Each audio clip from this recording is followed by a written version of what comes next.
So good morning all of you. मैं बालमुकुंद तिवारी आप लोगों का स्वागत करता हूं LDIS के इस प्लेटफॉर्म पे।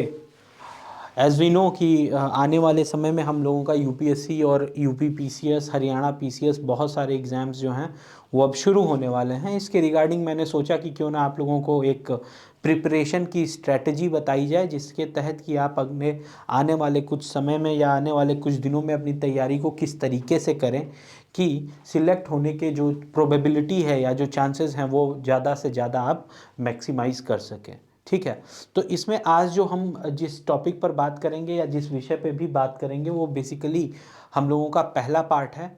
इस पार्ट में हम लोग ये डिस्कस करेंगे कि ये जो दिसंबर का महीना है इसमें एटलीस्ट आप अपनी तैयारी को किस लेवल तक पहुंचाएं।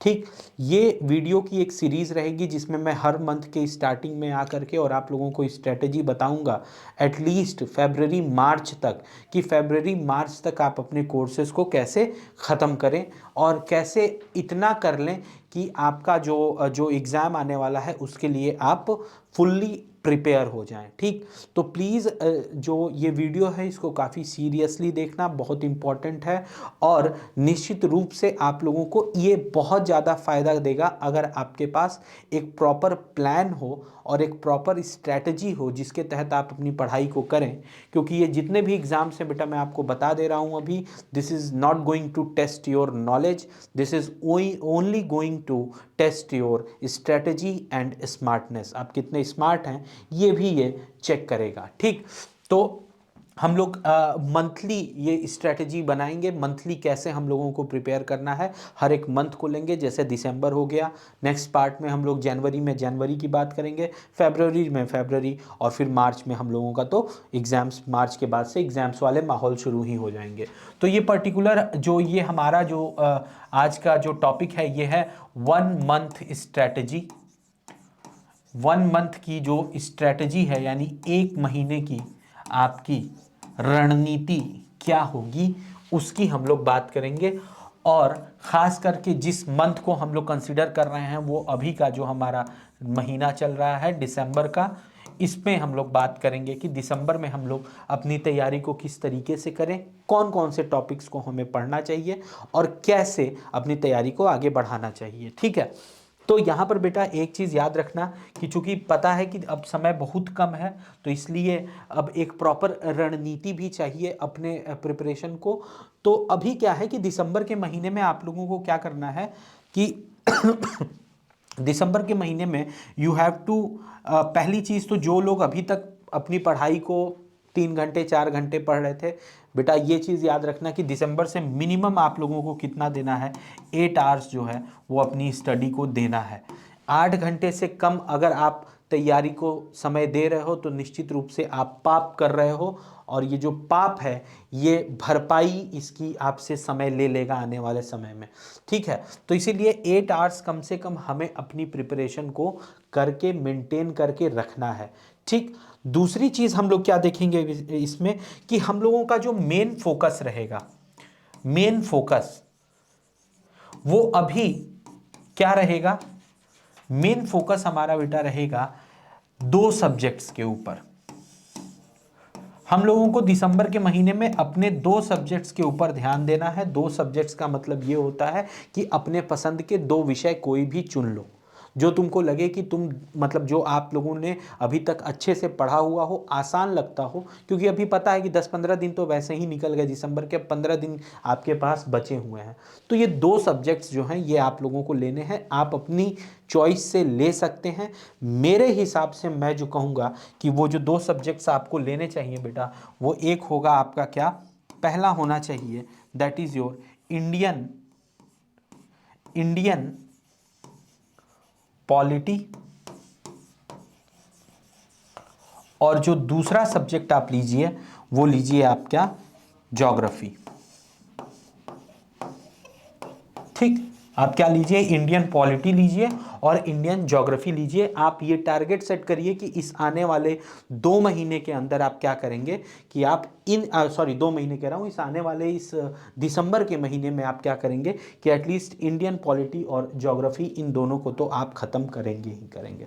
अब इंडियन पॉलिटी और ज्योग्राफी को खत्म करते हुए आपको कितने घंटे देने हैं?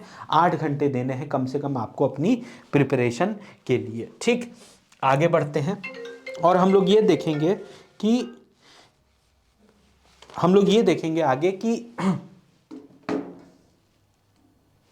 हम लोग आगे ये देखते हैं बेटा कि पॉलिटी, इधर मैं पॉलिटी लिख दे रहा हूं, ठीक, और यहां पर मैं लिख दे रहा हूं आपका ज्योग्राफी।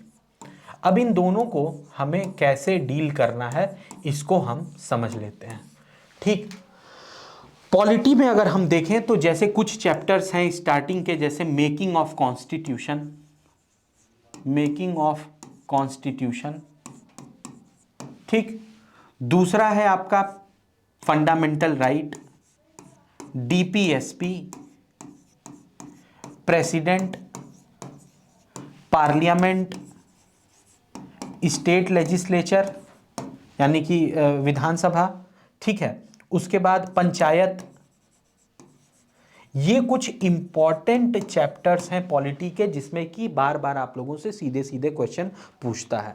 तो इतने ये चैप्टर्स को ध्यान में रखते हुए कि मतलब हम अपनी पॉलिटी को ऐसे पढ़ें कि ये सारे चैप्टर जो हैं ये थॉरोली कम से कम तो कवर उसमें हो ही जाएं।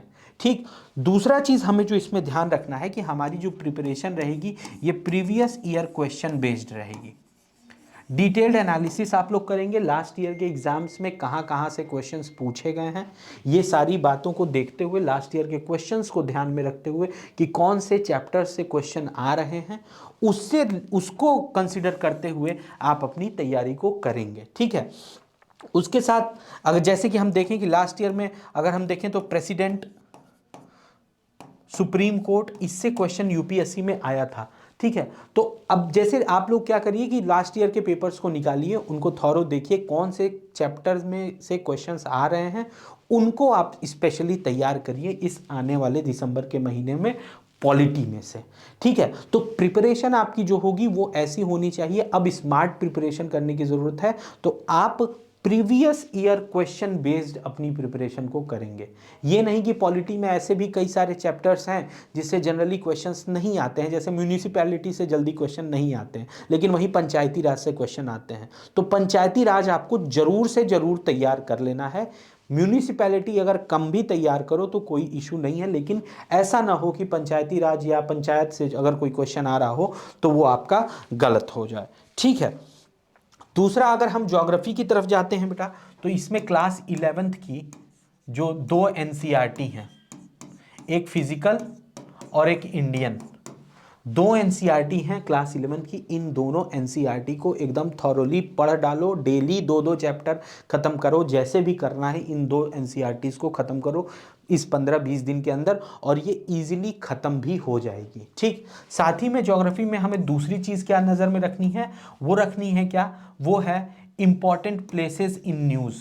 इंपॉर्टेंट प्लेसेस इन न्यूज़, ठीक। इंपॉर्टेंट प्लेसेस इन न्यूज़ मतलब क्या कि जो आजकल के क्वेश्चंस आ रहे हैं यूपीएससी में, आप जो देखोगे वो बेसिकली क्या होते हैं, वो आपके मैप बेस्ड होते हैं। तो आप अगर मोबाइल चलाते ही हैं, सब लोग मोबाइल चला रहे हैं, तो उस 1 घंटा उस मोबाइल में आप ये सर्च करो कि कौन सी ऐसे इंटरनेशनल लोकेशंस हैं जो कि यूपीएससी के पॉइंट ऑफ व्यू से इम्पॉर्टेंट हो सकते हैं मैप पे। जैसे मैं बात करूं तो कैस्पियन सी वाला क्षेत्र जो है, ब्लैक सी वाला जो क्षेत्र है, ब्लैक सी, मेडिटेरेनियन सी। मेडिटेरेनियन इसलिए इंपॉर्टेंट है बेटा क्योंकि भूमध्य सागर, वो इसलिए इंपॉर्टेंट हो जा रहा है कि इस बार इजराइल वाला जो हम लोग देख रहे हैं, ये तो पक्का है कि ये बहुत इंपॉर्टेंट हो गया। तो मैप में आप ये देखिए कि मेडिटेरेनियन सी कहाँ पे है, उसके अगल बगल कौन से देश हैं, इन सारे को, जितने भी समुद्र हैं जैसे कैस्पियन सी, ब्लैक सी, ये सब सारे जो भी क्षेत्र हैं, इनके अगल बगल जो भी लोकेशंस हैं, जो भी देश हैं, बॉर्डर कौन कौन कर रहा है, इन सारी चीज़ों को आप देख लीजिए। ठीक है, ये करना है। साथ ही साथ ज्योग्राफी में और क्या हमें करना है कि ज्योग्राफी में हमें ये अगर दिख लिया हो तो ज्योग्राफी के अंदर हमें क्या और देखना है, जैसे एल नीनो, एल नीनो, ला नीना, ला नीना, इंडियन ओशन डाइपोल, है ना, मेडन जूलियन ऑसिलेशन। ये सारे कुछ इंपॉर्टेंट जो टॉपिक्स हैं जो कि YouTube पे आपको हर जगह मिल जाएंगे, आप कहीं भी देख लेना।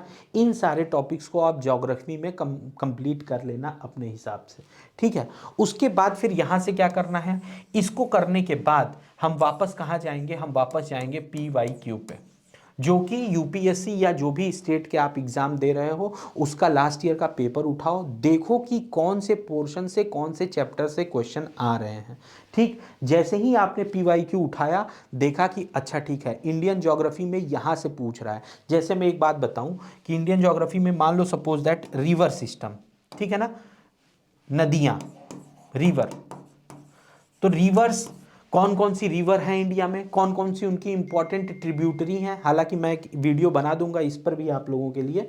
तो रिवर्स हो गई। फिर कौन सी पेनिनसुलर इंडिया की रिवर हैं, यानी पठार वाली, कौन सी साउदर्न इंडिया की नदियां हैं, कौन नदियां पूर्व की तरफ जाती हैं, कौन नदियां पश्चिम की तरफ जाती हैं। ये सारी एनसीईआरटी में एक पूरा चैप्टर है, उसका डिटेल्ड में स्टडी कर लेना उसको, ठीक। तो तुम्हारा वहां से रिवर्स कंप्लीट हो जाएगा, ठीक। उसी तरीके से वेजिटेशन, ठीक है ना, कि evergreen forest, dry deciduous forest, उसमें कौन से पेड़ होते हैं, कहाँ पाए जाते हैं, ये सारी चीज़ें आप लोग इस केवल इन 2 एनसीईआरटी से आप कवर कर सकते हैं। थोड़ा बहुत यूट्यूब की मदद लीजिए, इंपॉर्टेंट प्लेसेस इन न्यूज़ को आप देखिए और इससे आप दिसंबर भर में अपनी ज्योग्राफी को कंप्लीट करिए। नेक्स्ट आते हैं हम लोग किस पे, इसी में बेटा हमको अपने सीसैट को भी देखते चलना है, ठीक। तो सीसैट में मैं आपसे बताऊं रीडिंग कॉम्प्रीहेंशन हुआ, ठीक है, या अंग्रेजी वाले जो भी उसमें रहते हैं, उससे ज़्यादा फोकस आपको करना है किस पे, मैथ्स के कुछ उन टॉपिक्स के ऊपर जो होते तो आसान है लेकिन साल भर हम लोग उस पर कोई मेहनत नहीं करते हैं, इस वजह से उसके क्वेश्चंस गलत हो जाते हैं। और 40 क्वेश्चंस के बीच में 5-6 क्वेश्चन मैथ्स वाले ऐसे भी छुपे हुए होते हैं जिनको कि सॉल्व करने के लिए पेन उठाने की भी ज़रूरत नहीं है, लेकिन चूंकि हम लोग इतने फास्ट मोड में रहते हैं कि हमसे वो क्वेश्चंस छूट जाते हैं, तो उन क्वेश्चंस को भी हमें प्रैक्टिस में लाना है। जैसे हम क्या करेंगे, परसेंटेज के क्वेश्चन, प्रॉफिट एंड लॉस के क्वेश्चंस, वर्क एंड टाइम वाले, ठीक, कि 1 घंटे में एक कुर्सी बना रहा है तो 3 घंटे में कितनी कुर्सी बनाएगा, इस टाइप के क्वेश्चंस, ठीक है। उसके बाद प्रॉफिट लॉस हो गया, ठीक है। उसके बाद नंबर सिस्टम, नंबर सिस्टम मतलब एलसीएम एचसीएफ वाले जो क्वेश्चन होते हैं इसको। तो कम से कम 3-4 टॉपिक्स जो सीसैट में हमारे हैं, जैसे percentage, profit and loss, work time, number system, HCF, LCM, ये वाले, इसको भी हम एटलीस्ट इस महीने में हम लोग कंप्लीट करें। मैं बोल रहा हूँ 8 घंटे पढ़ने हैं अपने को, 8 घंटा मैं मिनिमम बोल रहा हूँ, बढ़ जाओ ज़्यादा तो तुम्हारे लिए फ़ायदा है, ठीक है। इसमें अगर मैं आप लोगों को टाइम बांट दूँ तो एक दिन में कम से कम आप 2.5 घंटे इसको दीजिए, पॉलिटी को, जिसमें कि आप चैप्टर पढ़िए, उसके प्रीवियस ईयर क्वेश्चंस के एनालिसिस को करिए, ठीक है।